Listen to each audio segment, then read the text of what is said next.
안녕하십니까, 트레이더 K입니다. 시작하기 전에 구독, 좋아요 눌러주시고, 오늘 영상은 최근 대두가 되고 있죠. FTX 거래소인데요. FTX 거래소로 인해서 어려운 상황들이 직면이 되고 있습니다. FTX의 원인과 전망을 분석해드리고자 하니까 영상 끝까지 시청해 주시기 바랍니다. 뉴스를 보시면 바이낸스 CEO가 FTX 토큰을 전량 매도할 것이라고 소식이 전해졌습니다.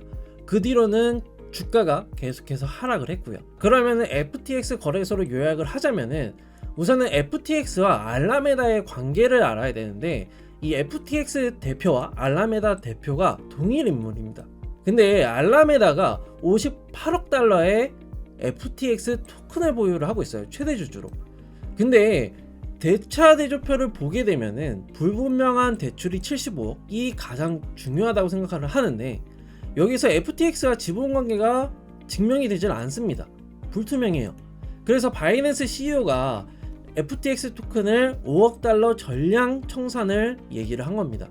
그러니까 바이낸스 CEO 입장에서는 제2의 루나 사태를 리스크 관리를 한 겁니다. 이 루나와 FTX가 어떤 사례가 비슷하냐면은, 루나는 다들 아시다시피 발행 토큰을 담보로 해서 달러를 빌리고 그 달러로 다시 루나를 매입했습니다.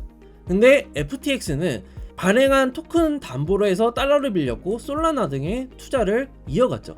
그러니까 비슷한 사례로 진행이 되고 있는 상황이라는 점 좀 인지를 하셨으면 좋겠습니다. 이러한 부분으로 인해서 비트코인도 전날 대비해서 15%가 빠지는 모습을 보였는데, 그러다 보니까 바이낸스가 FTX를 합병한다라고 소식이 들려왔었습니다. 실사 확인 후에 검토를 한다라고 했고, 더군다나 발언 중에서는 제일 주목해야 될 부분이 저는 이 부분이라고 생각을 합니다. 언제든 손댈 권리를 보유를 하고 있다라고 얘기를 했기 때문에 여기에 따른 리스크는 분명히 존재합니다. 근데 이게 어떻게 된 거냐면은, 원래는 인수를 하겠다라고 밝혔는데 미국 정부에서 독점은 안 된다, 지속적으로 모니터링을 하겠다라고 발언을 한 후에 할 수도 있고 안 할 수도 있다라고 밝혔습니다. 그러니까 바이낸스의 큰 그림은 이제 FTX의 신용 온도를 하락시켜서 쌍값으로 인수를 하면은 이제 시장 지배력이 당연히 강화되는 건 누구나 알고 있는 사실입니다. 근데 이 부분을 이제 정부에 따라서 이게 무력화가 됐다라고 생각하시면 될 것 같아요. 자, 그러면은 앞으로는 어떻게 될 것인가 굉장히 궁금하죠.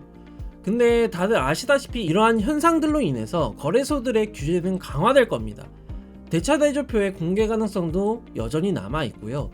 그리고 다른 거래소들의 도미노 현상이 벌어질 수 있다는 점은 체크를 하셔야 됩니다.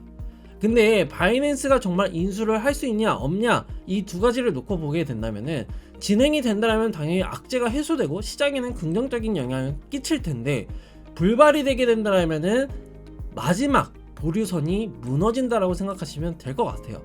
근데 저는 인수될 가능성은 굉장히 미비하다고 생각을 합니다. 왜냐면은 다들 아시다시피 오늘 중간선거 개표를 진행을 하고 있습니다. 그 결과에 따라서 미국 상원이 공화당으로 지배가 될 경우에는 이번 이슈로 인해서 규제를 앞당긴다라고 발언을 했습니다. 뉴스를 보시게 되면요, 보시는 것과 같이 바이낸스와 FTX 인수 이슈 분명히 규제법 통과 앞당길 것이라고 발언을 했기 때문에 아무래도 규제에 대한 부분이 앞당겨지는 것 뿐이지 여기에 따른 힘을 실어주는 건 절대 아니라는 소리예요. 돌아와서 상원이 현재 민주당인데 그대로 유지가 된다라고 했을 때는 현재 정부에서 바이낸스의 독점 지배에 대한 주의를 내렸습니다. 그렇기 때문에 인수에 대한 부분이 공화당에 따라서 정치적인 부분에 따라서 변경될 사항이 아니라는 뜻이에요. 그러면은 투자 심리가 최악 수준으로 치닫을 것으로 판단이 되고요. 더군다나 타 거래소가 반사이익을 받을 것이라는 영향은 이 투자 심리가 위축이 되다 보니까 굉장히 영향력은 미비할 것으로밖에 판단이 안 되는 상황입니다.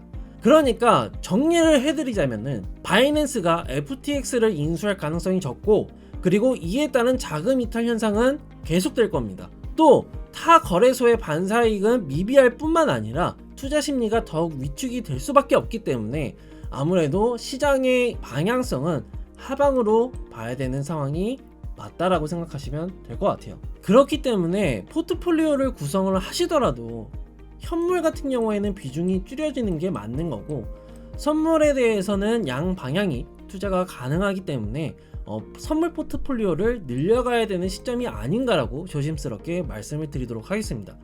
이러한 정보를 누구보다도 빠르게 제가 공유를 해드리고 실시간으로 소통을 하고 있기 때문에 아래 댓글 링크로 들어오셔서 많은 정보 그리고 리스크를 최소화할 수 있는 방향성을 좀 가져가시기 바랍니다. 그럼 오늘 영상 여기까지 마무리하겠고, 다음 영상에서는 더 좋은 영상으로 찾아뵙도록 하겠습니다. 감사합니다.